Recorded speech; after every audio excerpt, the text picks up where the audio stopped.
Carol, look, welcome to the Star Coach Show. Hi, Meg. How are you? I'm happy to be here. I am so good because I'm here with you, and we're going to talk about such important things. And as service providers, I think sometimes we forget that if we don't start within, if we don't start with our own spiritual, emotional, physical well being, how are we supposed to be there for others? You don't get a whole lot of water from an empty well, right? Exactly. So, what we're going to talk about today is that and so much more. I'm going to tell you all about Carol and the work that she's doing so that you're like, oh, I get it. That's how come this is the person that Meg has brought on the show to talk about this. As we dive into that, I just want to take a minute to, first of all, thank you all for being here. You dialing into the Star Coach Show every Wednesday or whenever it is that you're able to catch our new episodes is what makes us an award-winning podcast. It's what kind of lights me up because me connecting with awesome people like Carol is my whole reason for doing this. Like, we are in this world doing the best we can do with the resources that we have, and why not offer you more resources and ways to sink into those strategies that really help you thrive. So if you like what we do here at the show, do me a favor, take a second right now and subscribe wherever you're listening. You can follow me on the many platforms that the Star Coach Show is on. And if you're watching us on YouTube, we want to say hi and smile at you and let you know to subscribe to the YouTube channel, because this is where I have Tuesday tips and the live shows that I have, and where you can get shorts from people like Carol, those little incredible nuggets that are going to come out of every single interview. So let's talk about my guest today, who I'm just like over the moon to be spending time with. Carol and I both have that history of psychotherapy. I was a psychotherapist for over 20 years before I became a coach. Carol is a psychotherapist. She's also a founding EFT master. What is that? That is emotional freedom technique. We'll be talking about that. She is the author of the book, The Yes Code, but also the creator of what is the Yes Code. So we're going to be talking about that. What does that mean? And what does that do to our own awareness of who we are and how we're showing up?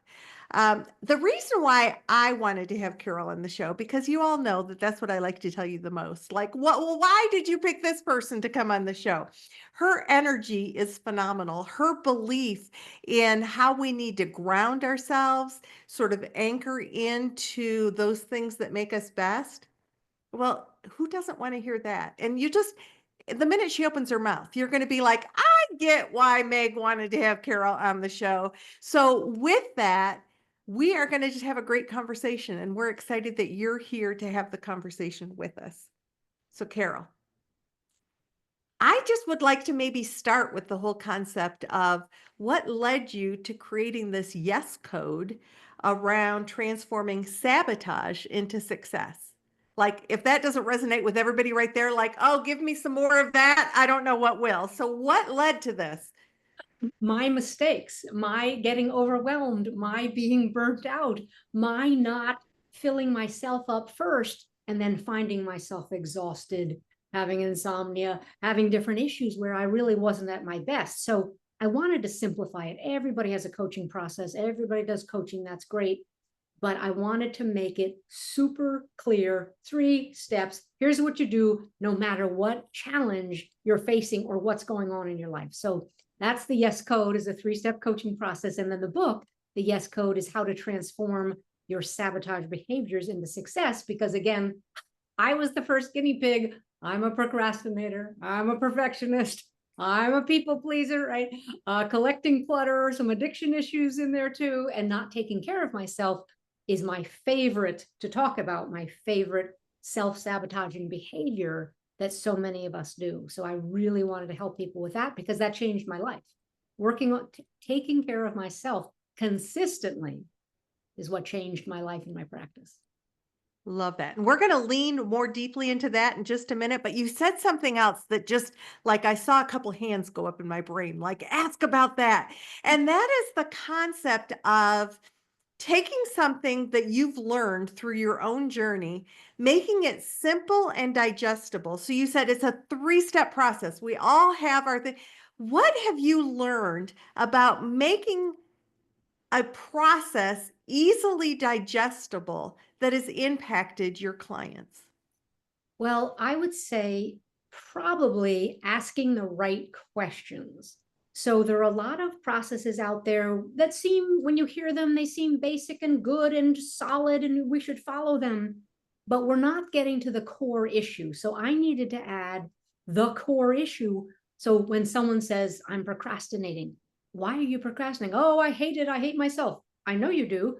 Why? What is the upside of procrastinating? So part of the process is my questions where I say, why are you staying stuck? What's the upside of staying stuck? And people will say, don't be silly. I hate it.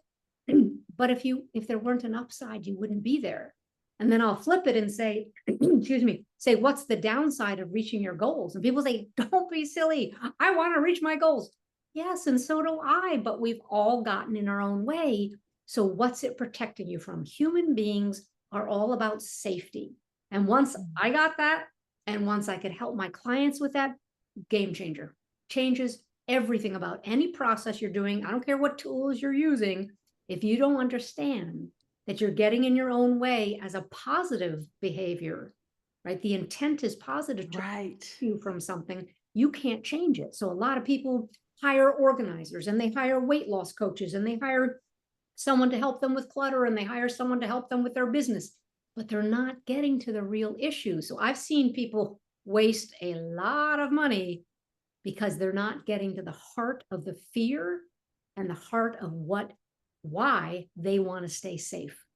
And once you do that, everything changed for me, everything changed for my clients over and over and over again. And that's why I wanted to write the book and really get that stuff out there for people. And the other thing I want people to hear is you were willing to ask the tough question that makes us uncomfortable, that has people look at you and say, what are you talking about? I'm not gaining anything from this. I want to reach my goals. Like almost a question that can create some defensiveness or some protection. And then just being okay with, and yet let's look at, it's okay. Like what do you think might be the other side of that? And until we can see the other side, we're sort of fighting an invisible force. And that's where I've seen so many people waste time and money is they're trying really hard, but they're Mhm. not getting to why they're smoking, why they're gaining weight, why they're sabotaging business progress when it's right in front of them. Oh, they could, the program's there, what they need to do for their business moving forward is right in front of them. And they turn away, they're late, they procrastinate, they do something to get in their own way. And it's very expensive. Emotionally, it's very expensive. Right. Professionally, it's very expensive. Financially, it's expensive. And I care most about the emotional expense. What does it do to you when you're procrastinating for the third and fourth time? Having bought let's call it a coaching program or a marketing Right. program, and you're procrastinating and not using it again. At what point do you say, there's got to be another answer? There's got to be something I'm missing. Why would I get in my own way? So asking the right questions, the questions aren't new, but I never had anyone ask me that about my own issues. No one Right. ever said, why would you not be taking care of yourself? Why do you think you're pushing yourself a little too hard? Why do you think you gained that 20 pounds again and again and again and again? Nobody asked me the question, so I couldn't answer. My answer was because I don't want to deal with the grief. I was never asked. Mm. Right? I was never dealing with the real issue that 20, 25 pounds felt so good on me. Finally got Mhm. to it, used my tools, got to it, and then I could let go of the weight easily without trying. That was what was really funny. And I got, Because yeah, our behaviors serve something. They're serving around protection. they're serving around status quo. I mean, sometimes status quo is the comfort thing. Or if I lose those 25 pounds, what does that open up that I have to face or that I have to step into? So you ask those questions and you're with your clients to kind of face whatever comes up for them, because that can be scary. What that thing is that opens up around what is protecting me, or what is the message that is bubbling up that maybe I haven't wanted to listen to. Yes, because so many people say, well, of course I want to be successful. Of course I want to double my income. Of course I want more clients, in our business or another business. And I say, well, what's the upside of staying right where you are? Oh, oh, are you afraid to be visible? Oh, how did you know? Because everybody who's blocking themselves is afraid to stand out, afraid to be visible. And it goes back to something. I don't care if it's 3 years ago or 30 years ago. Something happened that taught you stay under the radar, be quiet, don't be splashy and visible, and certainly don't show up your colleagues by being more successful. And once they go, oh, I know exactly, they always say, I know what happened. And they start to tell a story. I was 12 years old. I was 25 years old. It was after my first husband. It was this and that. They always can come up with what scared them about being seen. If you ask the right questions, they'll come up with it.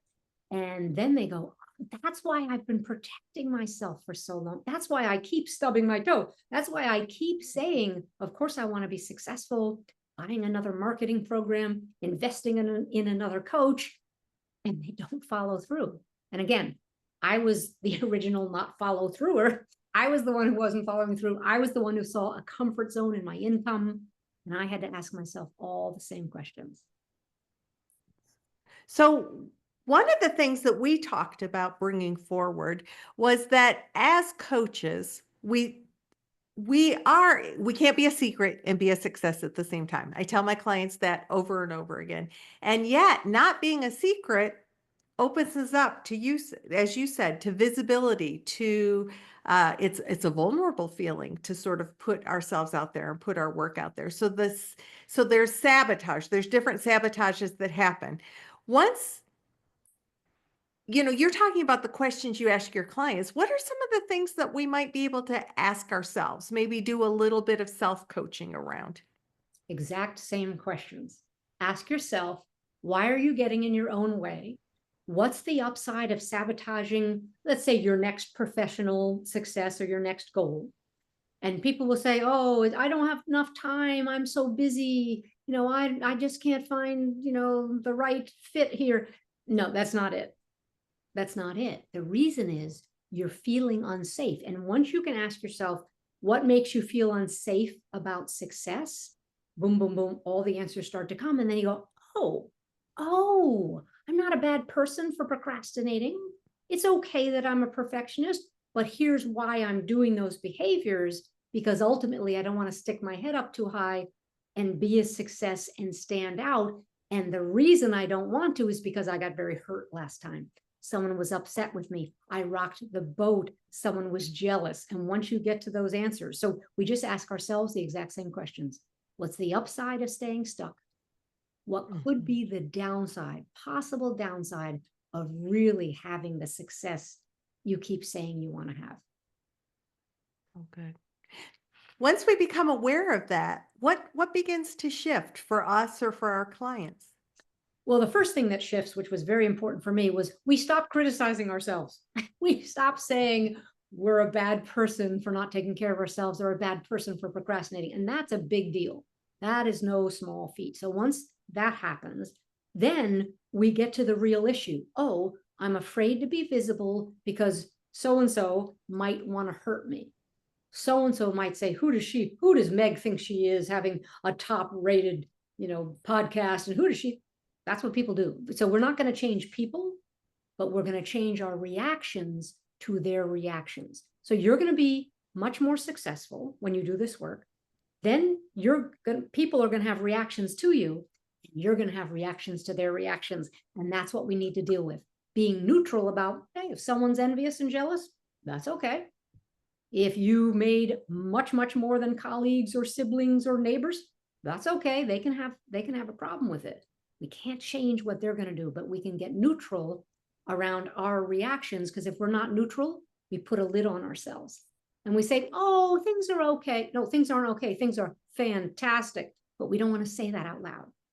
We're afraid Right. someone else will be hurt, or, we're afraid that our success might upset somebody else, might make them feel terrible about themselves, might make someone else feel inadequate. It's none of our business what other people think and feel.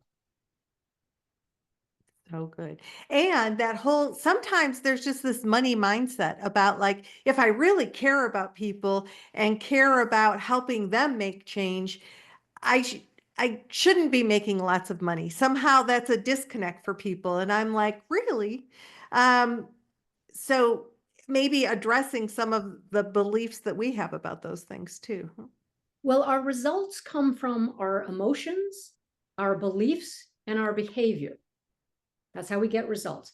But our culture, Meg, is obsessed with the behavior. Stop procrastinating, stop people pleasing, stop doing this, clean up your clutter, lose the weight. That's what our culture, I think, is really focused on, fixated on. And the truth is, we can't get to that. We're not going to change our behavior unless we change our emotions and our beliefs. So that's part of the work too, is finding out, well, is the emotion just fear of success and fear of failure?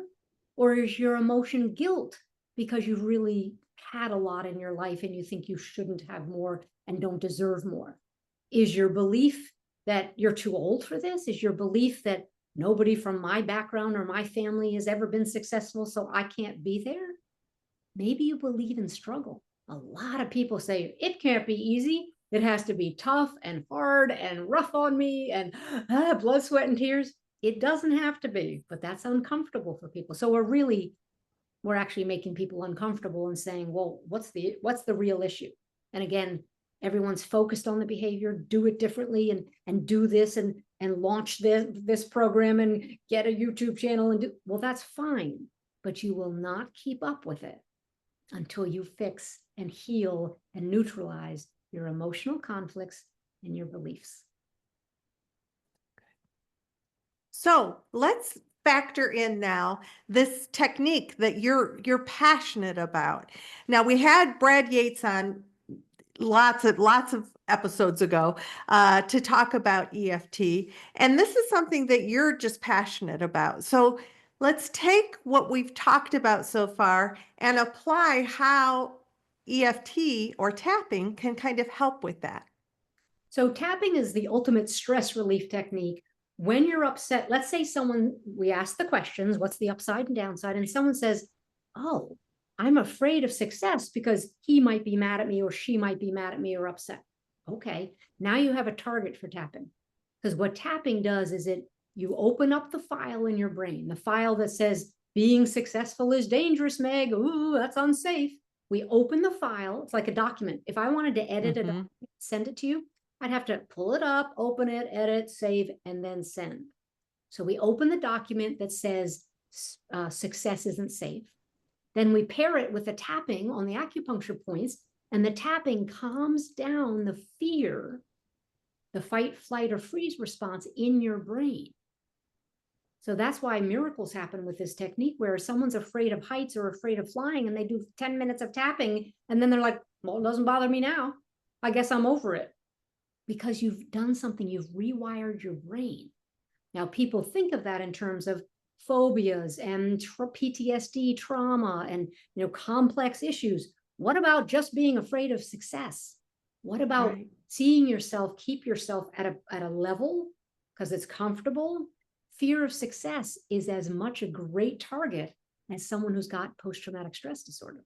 So that's my work, is doing the success and the failure work, the fear of failure, fear of success, and being able to change your behavior because you're no longer threatened by it.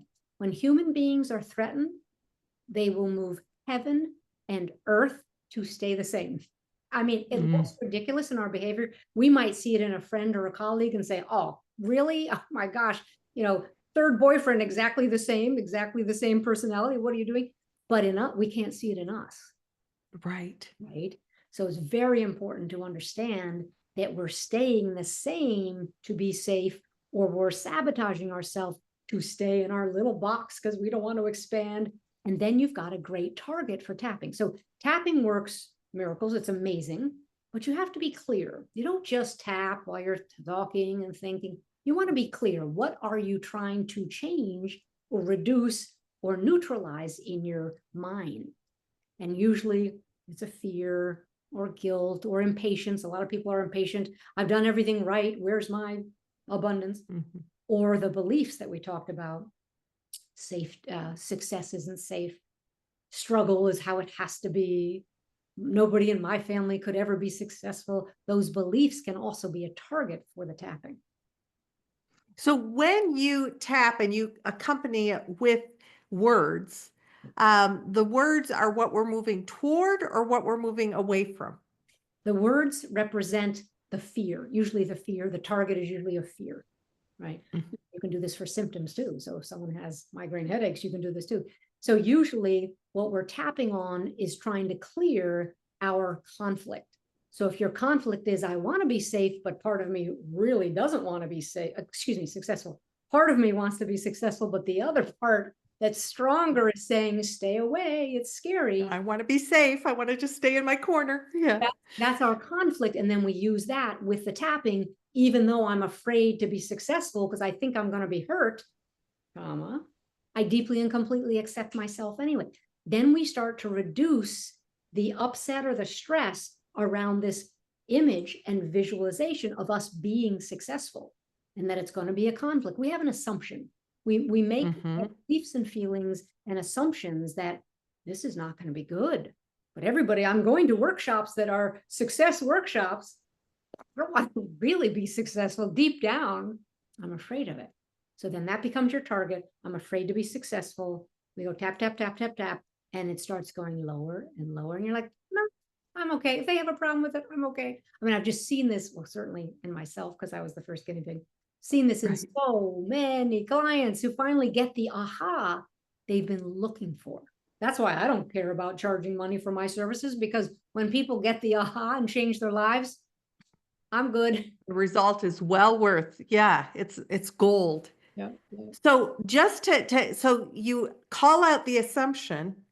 Do you also pair it with the other side of that? Like you had mentioned, I'm uncomfortable with being successful, but do you do the but or do you not do the but? What the original phrasing from even decades ago, before I was even around, they would say, even though I have this, even though I'm afraid of success, I deeply and completely love and accept myself. And that's the affirmation that says, you know what, no matter what I'm afraid of, no matter what my behavior is or my beliefs are, I'm okay. I'm whole anyway.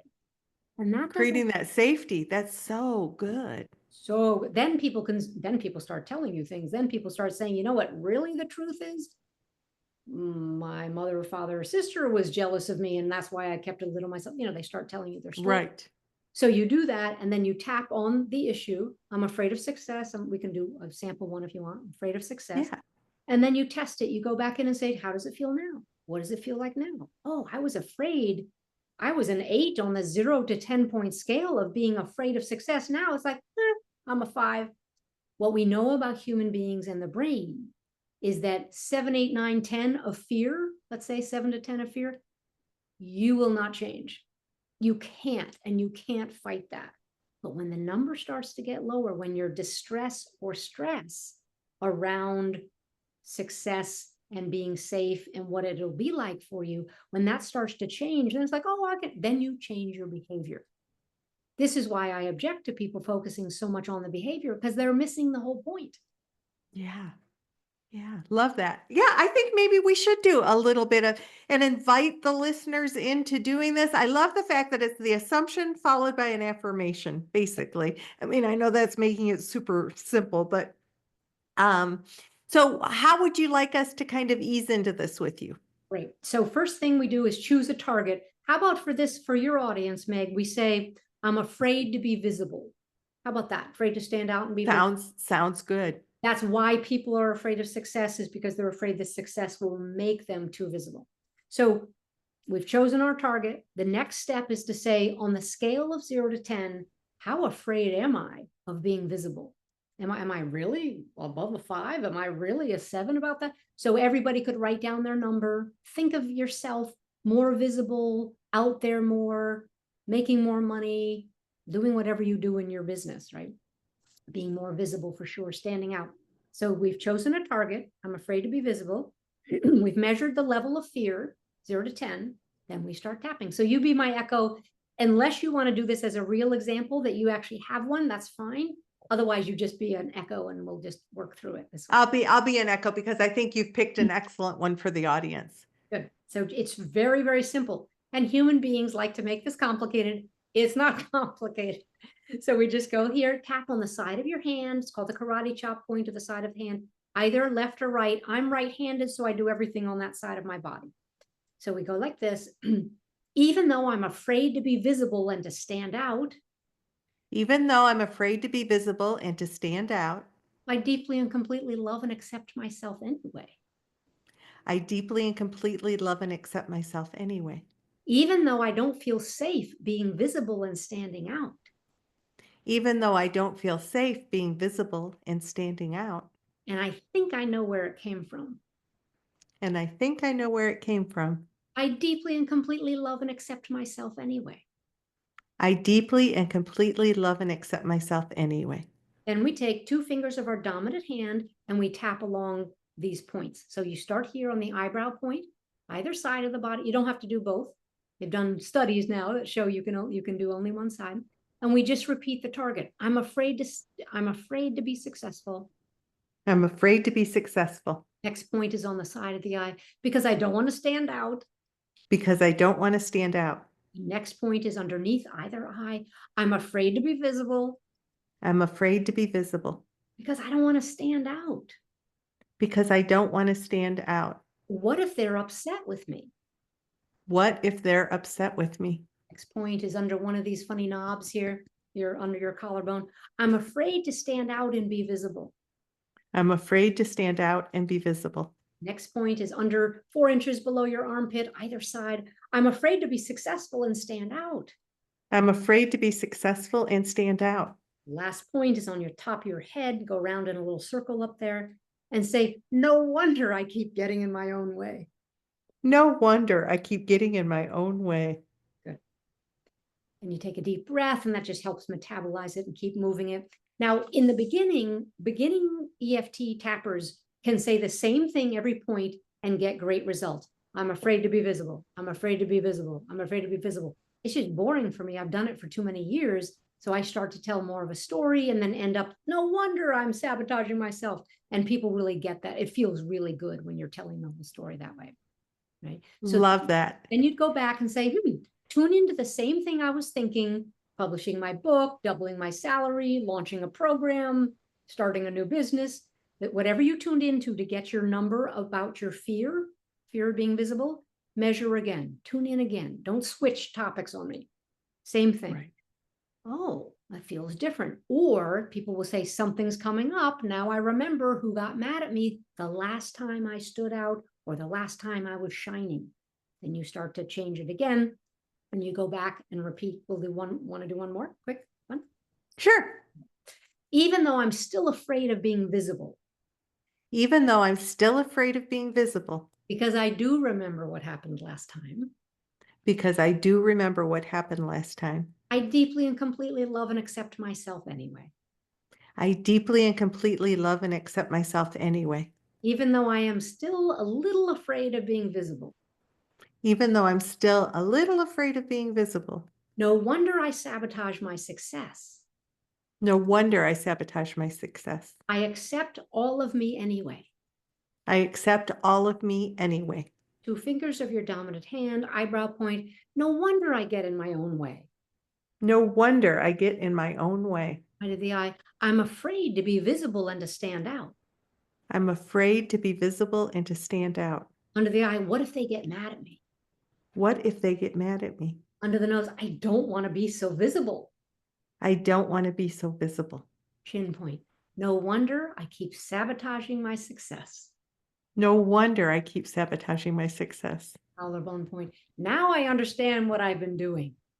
Now I understand what I've been doing. Under the arm, I'm going to consider letting go of this fear I'm going to consider letting go of this fear because I really do want to be successful. because I really do want to be successful. Good. Then you take another deep breath and you go back in and measure again. And this is where the number of your fear starts going down, down, down.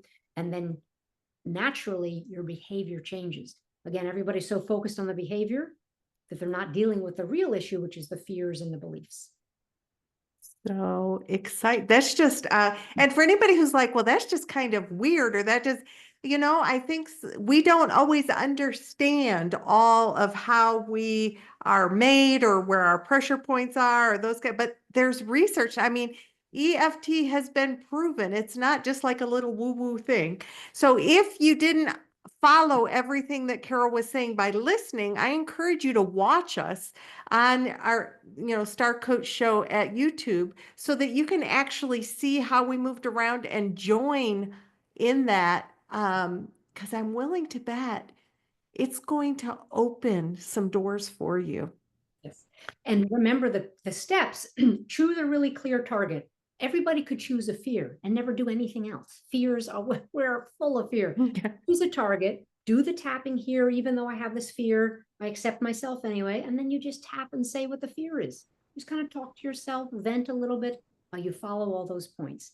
And you will get somewhere. I mean, so sometimes people come weekly to me or monthly, and other times people say, I'm going to go do this on my own. It's a self-help technique.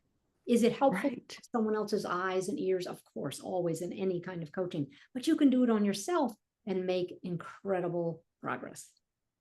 So good.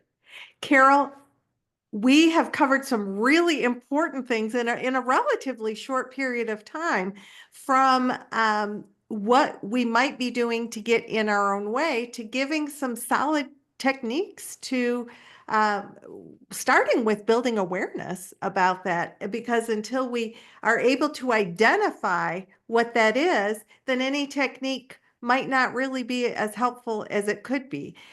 What in sort of in closing, what would you want people to walk away thinking about from our time together? If you can calm down your stress levels about your family, about your boss, about your body, about your relationships, you are a better friend, a better family member. If you're a coach, a better coach or therapist, right? Everything about you is less reactive and able to handle feelings, emotions, conflicts that are going on. And any relationship has conflicts in it.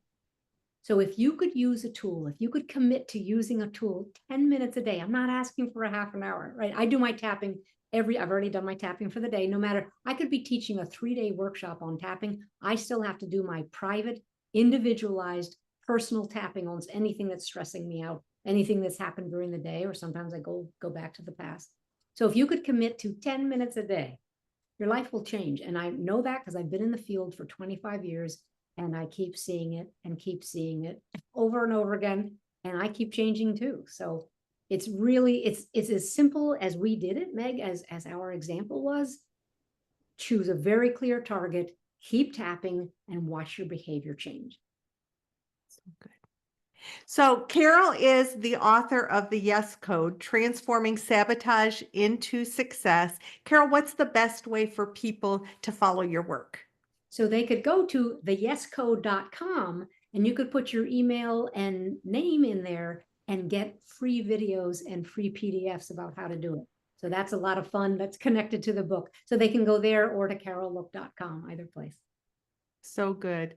So, ladies and gentlemen, I want to thank you again for being here. And I would encourage you to thank yourself for being here, because that's how you get this kind of information from experts like Carol, who are super invested in you being able to bring your success into the world. Because Carol and I know that the world needs more deep listeners, connection, ability to care about one another. And it starts with self-care. So in that, today, we were able to look at the importance of self-care, the kinds of things that might push our buttons, what to do with those buttons that are pushed by identifying them, and then creating techniques and responses that can shift our pathways in our brain, shift the patterns that aren't working for us. And don't we all want patterns that work better for us? Thank you for that. So thank you, Carol, for sharing that and for writing your book. We need more things like that to really help us cross those gaps that are getting in the way. Remember, we are all here on this earth together for a reason. So let's do the heavy lifting together. Be kind to yourself, be kind to others. And until next week, this is Meg Rentschler wishing you the very best for your success. Once again, thank you, Carol, for joining us. Thank you, Meg. It was great being with you.